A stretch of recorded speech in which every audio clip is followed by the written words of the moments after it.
All right, women over 35, I have a question for you. When was the last time you tested your testosterone? See, the problem is we only talk about this in women when there's too much of it. PCOS, acne, facial hair, hair loss. But I have a completely different question.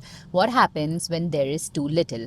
Because in the observational data from my practice, I see low testosterone levels in more than 50% of the women, specifically over 35.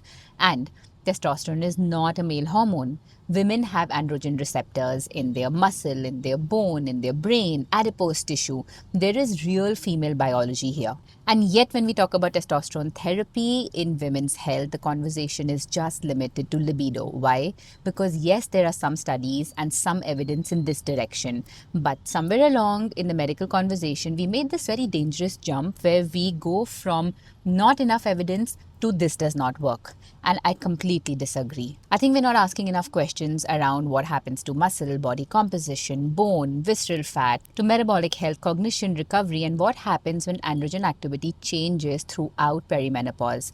Some studies exist, but the evidence and the data that we have is either too small or underpowered.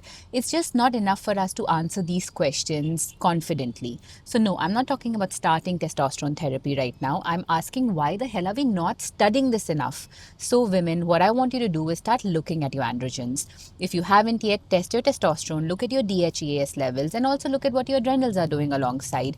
And if you comment hormone, I'm going to share the link for the free women's foundational course so you know the fundamentals of what your biology is telling